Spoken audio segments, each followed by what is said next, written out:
फलटण नगर परिषदेची निवडणूक लागली. याच माध्यमातून आपण पोहोचलो आहे थेट प्रभाग नंबर 2 आणि मंगळवार पेठमध्ये. कशा पद्धतीने इथल्या नागरिकांचा कल आहे, काय वाटतं इथल्या नागरिकांना? इथं जर सामना पाहिला तर निंबाळकर विरुद्ध निंबाळकर असा एक सामना नगर परिषदेच्या माध्यमातून या फलटणमध्ये दिसून येत आहे. दोन्ही निंबाळकर अटीतटीचा सामना आहे. एक माजी खासदार आणि एक माजी विधान परिषदेचे सभापती. तुमच्यापासून सुरुवात करतो. काय वाटतंय तुम्हाला, या ऐतिहासिक फलटण नगरीचे नगराध्यक्ष कोण होतील? काय वाटतंय तुम्हाला? शमशेरसिंह नाईक निंबाळकर. का बरं शमशेर दादाच का तुम्हाला पाहिजे? कारण की खासदार रणजितसिंह नाईक निंबाळकर यांनी भरपूर कामे केली आहेत आणि शमशेरसिंह नाईक निंबाळकर यांचा जनसंपर्क चांगला आहे आणि ते गोरगरिबांसाठी पण सर्वत्र म्हणजे मिळून मिसळून राहणारे व्यक्तिमत्व आहे.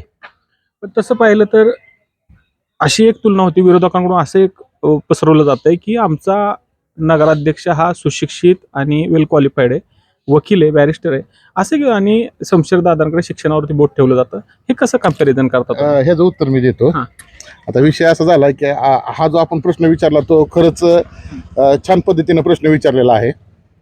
आपण जे म्हणलात की अनिकेत राजे नाईक निंबाळकर हे सुशिक्षित एज्युकेटेड आहेत, तर मला एक आपल्या न्यूज चॅनलच्या माध्यमातून एवढं सांगायचं आहे, जे सुशिक्षित आणि जे एज्युकेटेड आहेत ते एज्युकेटेड कॅन्डिडेट ज्यावेळेस फॉर्म भरायला जातात त्यावेळेस त्या फॉर्म भरत असताना त्यांनी जी काही बाईट दिली होती, एक त्या बाईटमध्ये त्यांनी सांगितलं होतं की फलटण नगर परिषद हे मी नगराध्यक्ष झालो तर महानगरपालिका करेन.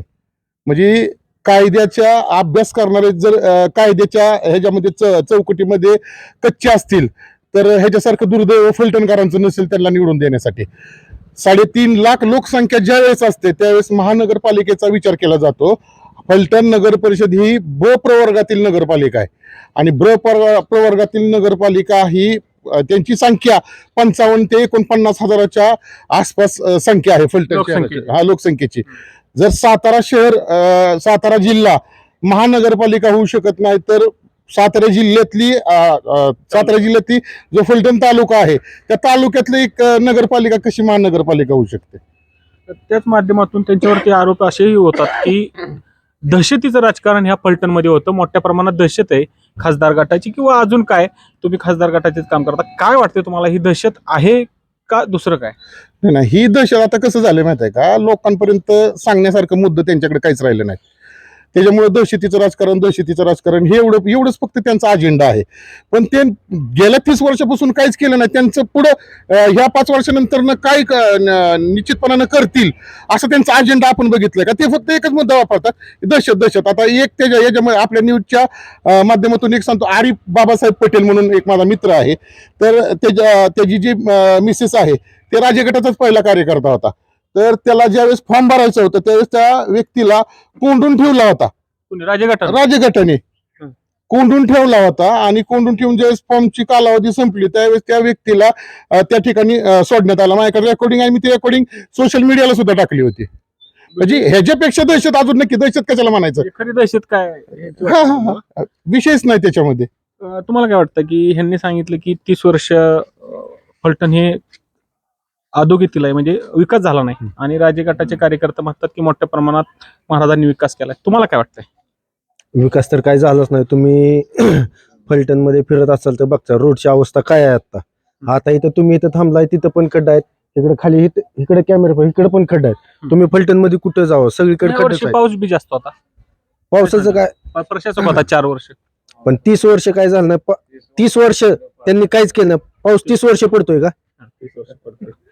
काय सांगाल तुम्ही? ह्यांनी सांगितलं की एक कार्यकर्ता राजगटानं कोंडून ठेवला होता, अर्ज भरून दिला नाही. काय सांगाल यावर? नाही, ती गोष्ट बरोबरच आहे त्यांची. सैनिकाकडे अध्यक्ष जे आहे ते बरोबरच बोलतात, ते पुराव्यानिश्चित बोलतात ते. आणि जे दहशतीचं ते खासदार साहेब जे होते त्यांच्या अगोदर 30 वर्ष ह्यांची दहशत होती, अजून पण ह्यांची दहशत चालू आहे. जे आहे ना ते म्हणतात की बाबा आता नाही का की भाजपचे म्हणजे नाही का ह्यांचे जे कार्यकर्ते बारके चिरके जे बोलतात की बाबा कार्यकर्त्यांना, आमच्या राजगटांच्या कार्यकर्त्यांना येऊन म्हणजे नाही का की ब्लॅकमेल करतात, टॉर्चर करतात आणि पक्षप्रवेश करतात. असा काहीच प्रकार नाही, हा कोणताच प्रकार नाही. सगळे जे येत आहेत ना ते त्यांनी बघितलेलं आहे की दहशत कोणाची आहे ते. जर एखाद्या कॅन्डिडेटला तुम्ही कोंडून ठेवत जर असाल आणि त्याला डायरेक्ट फॉर्मची कालावधी संपल्यानंतरच जर तुम्ही त्याला म्हणजे सोडत जर असेल तर दहशत कोणाची आहे? दहशत ह्यांचीच आहे. म्हणून तर पक्षप्रवेश जास्त इकडे खासदार गटाकडेच होत आहेत. कारण खासदार गट जो आहे ना हा प्रेमळ स्वभावाचा आहे आणि सगळ्यांना बरोबर घेऊन चालणार आहे. आता अध्यक्ष जरी म्हणायला जरी गेलं तरी ती कार्यकर्ते म्हणून नाहीत, एक भक्कम पाया म्हणूनच सनी दादा म्हणा, अध्यक्ष म्हणा, एक भक्कम पाया म्हणूनच सगळे चालतात. सुनील नायवडे साहेब म्हणा, हे सगळेजण कार्यकर्ते म्हणून नाहीत, एक खासदार साहेबांनी जे आहेत ना हे आपले पिलर घेऊनच चाललेले आहेत. त्यामुळे दहशत वगैरे जे सगळे आहे ते राजे गटाकडेच आहे, खासदार गटाकडे तशी काहीच दहशत नाही. यांनी सांगितलं खासदार गटाकडे दहशत नाही, राजे गटाकडे दहशत आहे. तुम्ही काय सांगाल की निंबाळकर विरुद्ध निंबाळकर या सामन्यामध्ये कुठला निंबाळकर जिंकल? निंबाळकर विरुद्ध म्हणलं ना तर आमचे शमशेरदादा निंबाळकर नगराध्यक्ष होणार. त्यांचं वातावरण चांगलं आहे आणि त्यांचा प्रेमळ स्वभाव वगैरे सगळं आहे, व्यवस्थित आहे त्यांचं. हां, तू काय सांगशील? तू युवक आहे, काय वाटतं तुम्हाला नगराध्यक्ष या नगरीचा ऐतिहासिक फलटणचा नगराध्यक्ष कोण होईल? शमशेरदादा. का बरं शमशेरदादाच का पाहिजे? शमशेरदादा आम्हाला वाटतं शमशेरदादांकडनं जास्त विकास होईल. विकास होईल हो. फलटणचा. हो, 100%. तुम्ही काय सांगाल? दहशतीच्या मुद्द्यावर तुम्ही एक रेकॉर्डिंग मागाशी राहून गेला विषय. मला तर एकट्याला हे केलं होतं, एकला जी मला म्हणजे थांबा चर्चा करू आपण. नेला बसवलं, शिपायला सांगितलं 12 मिनिटात आयो फोन घेतला काढून आणि 3 वाजून 1 मिनिटांनी सोडलं. आता पण ह्याच्यापेक्षा हे काय? कोणाचं होतं? हे आरिफ बाबासाहेब पटेल म्हणून कार्यकर्ते आहेत. हा. ते त्यांच्या दहशतीला वैतगून आता खासदार गटात आलेत. खासदार गटात आहे. एवढी दहशत आणि भयंकर. आता तुम्ही मी पुरावा दिला हा. या गोष्टीचा. त्याचबरोबर फलटणचा विकास व्हायला 30 वर्षाचा जो विकास झाला नाही, त्याचबरोबर फलटण मध्ये कमिन्स कंपनी आहे फलटण तालुक्यामध्ये. त्याचा CSR असतो sir, corporation social responsibility, CSR, जो कंपनीच्या फायद्याच्या 2% म्हणजे कंपनीचा फायदा जर 1000 कोटीच्या आसपास टर्नआउट त्याचा वार्षिक असेल तर 2% प्रमाणे हा CSRच्या माध्यमातून दलित वस्ती असेल किंवा चांगल्या कामासाठी तो CSR खर्च करायचा असतो. कमिन्स कंपनी आपल्या इथे केव्हापासून आली? 10-12 वर्षापासून कमिन्स कंपनी असेल. मग तेव्हापासूनचा वापरलेला CSR कुठे? एवढं झोल, म्हणजे प्रत्येक गोष्टी झोल आहे. 128 कोटीचं गटर केलं, झोल. त्याचा आउटपुट कुठं आहे, इनपुट कुठं आहे, कुणालाच माहित नाही. म्हणजे फक्त आणि फक्त लोकांची दिशाभूल करायची आणि आपली पोळी भाजून घ्यायची. पण आता जनता जी आहे ती आता आज्ञा राहिली नाही, सुज्ञ झालेली जनता आहे. सामान्य कार्यकर्ता म्हणून तुम्हाला एक प्रश्न विचारतो की निंबाळकर विरुद्ध निंबाळकर या सामन्यामध्ये दोन्ही निंबाळकरांनी आपल्या घरातला उमेदवार दिलाय. एखादा भक्कम कार्यकर्ता, तुमच्यासारखा भक्कम कार्यकर्ता नगराध्यक्ष पदाला का उतरवला नाही? दोन्ही निंबाळकरांना हे विचार. आता हे तुम्हाला कार्यकर्ता म्हणून एक विचार. हो नक्की, निश्चितपणानं.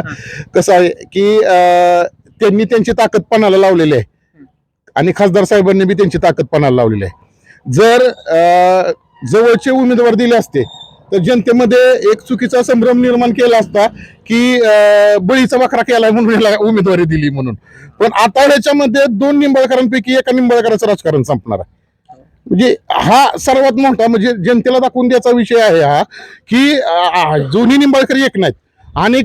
अनेक ठिकाणी सांगितलं जातं किंवा बोललं जातं किंवा सांगण्याच्या माध्यमातून प्रसार केला जातोय की आम्ही निंबाळकर एक आहे.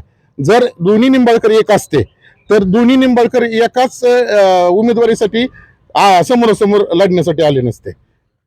दुसरा प्रश्न होता की दस्तूर खुद्द विधान परिषदेचे सभापती नंबर 1चा प्रोटोकॉल असतो आणि या नंबर 1च्या प्रोटोकॉलला वाताहत अशी का दिसून आली जनतेला, या कार्यकर्त्यांना का झालीच नव्हती? काही दाखवण्याचं होतं प्रयत्न की घड्याळाकडे जाणार, नंतर भाजपकडे येणार, नंतर पुन्हा अचानक धनुष्यबाण हातात घेतला. काय वाटतं एक सामान्य कार्यकर्ता म्हणून तुम्हाला काय वाटतं ह्याच्यावरती कसं बोलाल?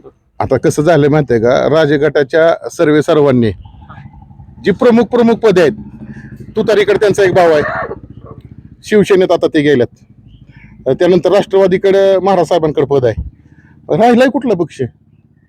म्हणजे जनतेनं किंवा सामान्य कार्यकर्त्यांनी कामच करायचं नाही, त्यांनी त्या मोठ्या पदावरती जायचंच नाही. म्हणजे क्षणात जर तुम्ही पार्ट्या बदलत असाल तर अजूनही शाश्वती नाही. 12 तारखेला धनुष्यबाण जाईल. 12 तारखेला धनुष्यबाण जर गेला तर बच्चू कडूचाच पक्ष राहतोय फक्त त्यांना एंट्री करायला. 12 तारखेला कार्यक्रम हा फिक्सच आहे. कारण कोर्टाच्या ज्या काही गोष्टी आहेत, जी काही शिवसेनेच्या मूळ शिवसेना ठाकरे गटाकडे जाणार आहे, त्यांची जी काही घटना आहे, त्यांच्यात कार्याध्यक्षाला जी तरतुदी आहेत कायद्यामध्ये त्यांच्या घटनेच्या पक्षाची घटना, तर त्या पक्षाच्या घटनेमध्ये कार्याध्यक्षांना सर्व पदभार, कुणाला ठेवायचं, कुणाला काढायचं किंवा कुणाला, सगळी सिस्टीम हा कार्याध्यक्ष ठेवू शकतोय. तसं कार्याध्यक्षाच्या माध्यमातून उद्धव बाळासाहेब ठाकरे हे कार्याध्यक्ष म्हणून आहेत आणि त्यांचा जो त्यांनी जी सुप्रीम